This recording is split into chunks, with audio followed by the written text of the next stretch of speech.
Hi BookTube, Daniel back with a tag video. It's been a while since I did a tag, but been watching a lot of tags recently and really excited to this one, which is the BookTube first date tag.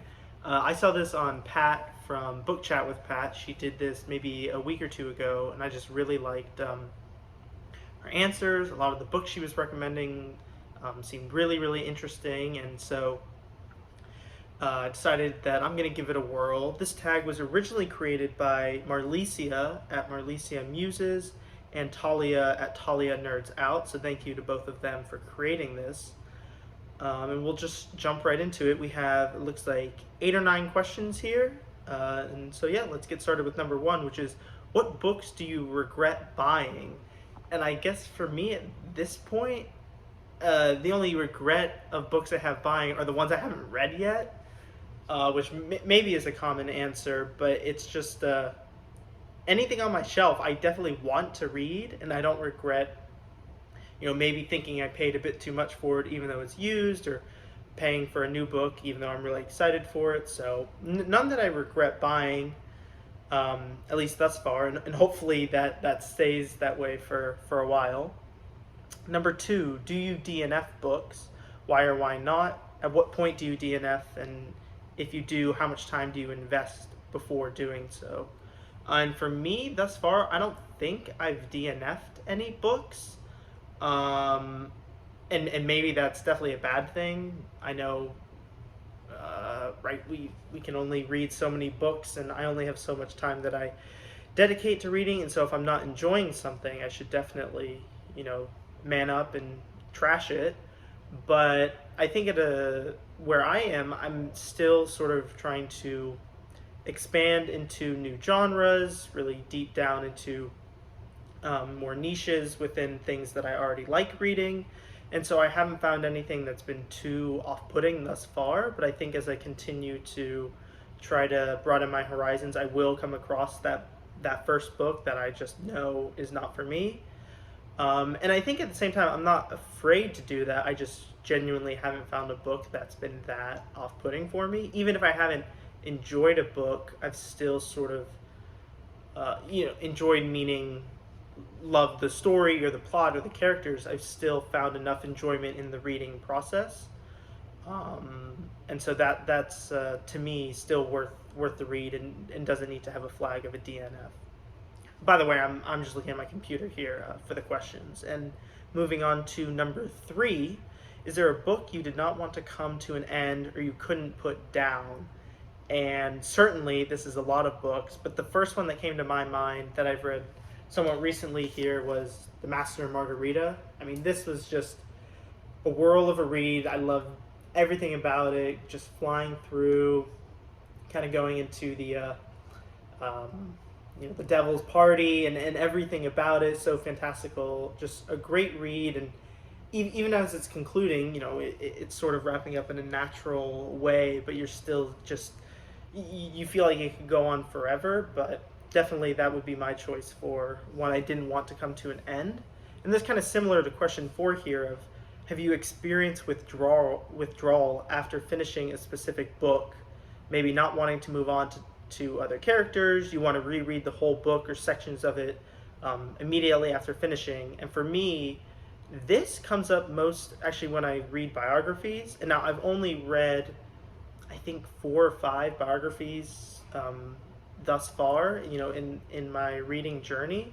But I think even in every single biography I've read, there's a minimum of one chapter, one chunk of that person's life that is extremely rereadable, if not multiple chapters or the whole book.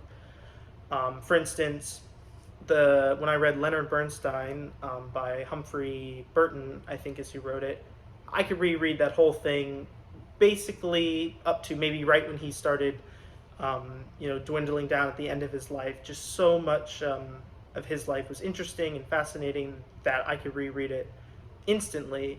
Whereas one of the biographies I read that I didn't love was Miles Davis's autobiography, but even then, just some of the sections of his struggles with drugs, I think, are actually very maybe in the moment, I'm trying to think back to what I said in the review, but thinking about it now, it's like reading those sections was really sort of eye opening to the musical culture at the time and how prevalent it was in the scene. And I think getting that sort of written from the horse's mouth was really powerful. And I could definitely see myself going back to, that section, let alone doing a full reread, which I think I could definitely see myself doing as well. And then number 5, we have what keeps you invested in a book. And I think for this one, I was trying to think about, okay, is there any sort of common theme between my favorite books? And really, I guess it's just sort of characters where they're sort of struggling to make their own decisions. And by that, I mean, who should they trust? Who should they fall in love with? Are they going down the right path? And I know those are kind of broad terms, but those sort of maybe inner monologue struggles, whether it's their own thoughts or given in the third person, are ones that I've really found myself drawn to. I'm not sure if that's something you can ever put in a Google search, that's the type of book you're looking for, but maybe some of you will understand what I mean when I say like that sort of inner struggle of what they're trying to find. Which I guess really means more so like a personal development versus, a crazy plot or something like that. Not that, for instance, Master and Margarita certainly fits the kind of crazy plot scene, but I think in general, overall, that's what more draws me in, maybe. But like I said, still trying to broaden my horizons and kind of see what else really tickles my fancy. Number 6, we have what prompts you to pick up a book. Is it the cover, a blurb on the back, something else? And I'd say for me, blurbs on the back, probably not. I almost don't even read them. I guess I check to see if I'm familiar with the names every now and then. Because, for instance, if I pick up a sports book, maybe I'll recognize a journalist I like. Or maybe it's an author I've read before, and they're recommending a book.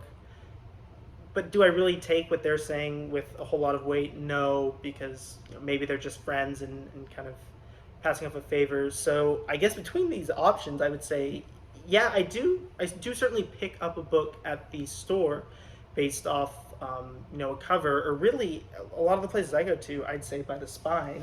And I have an example here. So I was at a store and I saw this on the shelf. And so a lot of you will see Schultz and the iconic Charlie Brown, his shirt there. And I saw this and instantly this drew my eye in. And now I haven't read this, but I'm going to read it this year because this is 2025, which is actually the 75th anniversary of Schultz's first Charlie Brown comic.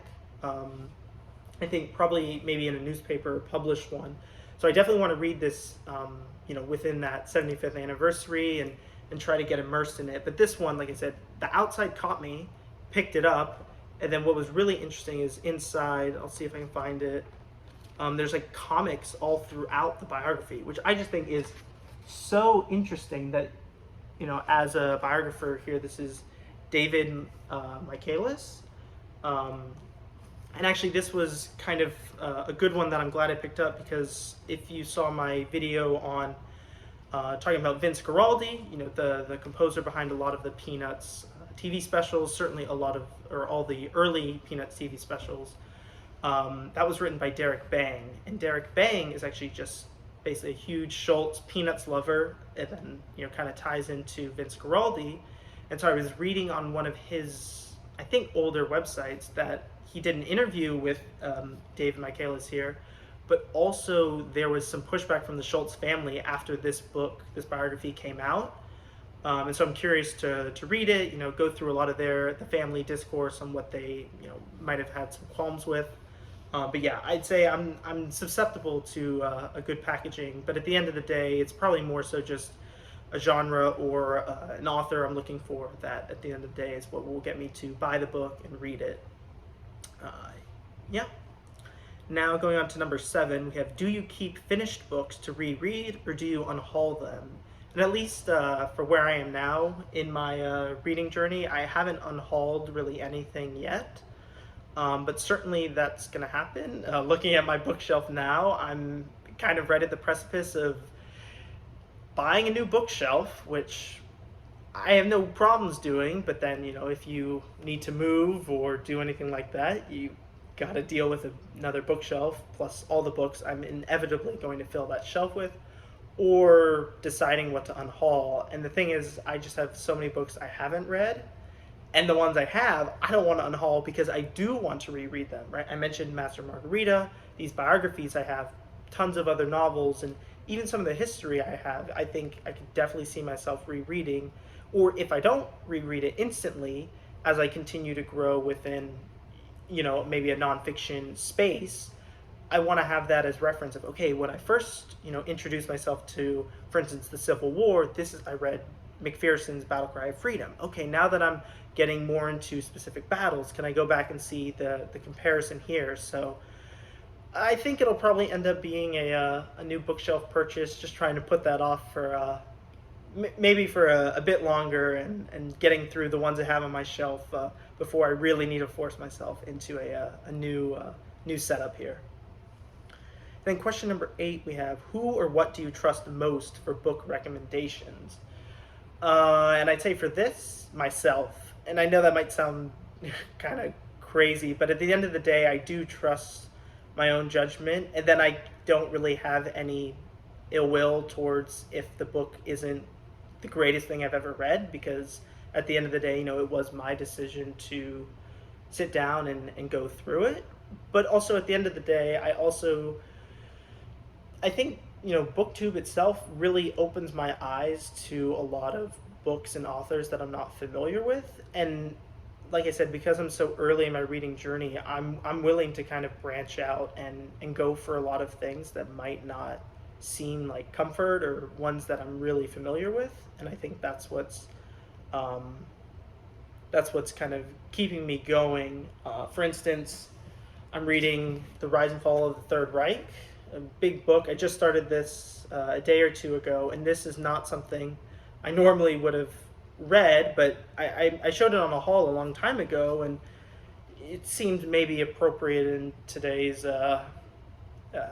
political environment, unfortunately. So, kind of going through that and trying to just see that overall people have recommended this, this big history on Nazi Germany. So giving that a try, and so far liking it. I'd say I'm about maybe 100 pages in, and I'm actually really liking Shire's his writing. I like that he's interspersing with his own. I mean, it's early in Germany, but I can tell that once we get to when he's really there, he's going to be interspersing it with his own thoughts and reactions, which is really different, I think, from a lot of history I've read where it's just a pure look back. Here, he lived through a lot of these scenarios. So I'm really curious to see how he, interweaves that with all the documentation and research and, just top-notch writing that he's been showing me thus far.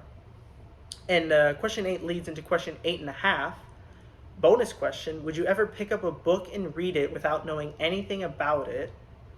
Or conversely, let someone else choose your book for you, like a blind date? And I think this is definitely something I would do. And it's sort of similar. I read Endurance about the Antarctic ship, Edward Shackleton. And that was pretty much a blind read. My dad recommended it. And maybe he prompted a little bit about, one, that he really liked it, and a little bit about the actual story, but generally went into it blind. I mean, I didn't know anything about the ship or the crew or anything like that, and I think that's almost a fun thing, right? Especially if you can do it with a buddy and you kind of pick books for each other to read. I think that's an exciting thing, and it helps you maybe try to get in their mind of what they like to read. So definitely not opposed to that, but maybe I need to try doing some of that a bit more. And then the last question here is tag other people. And I don't know if I have anyone specific to tag. I guess I'll tag Joshua Kribo, because I don't think I've seen him do the first date tag, and I love watching all of his tags. But yeah, anyone else watching this video, feel free to tag yourself.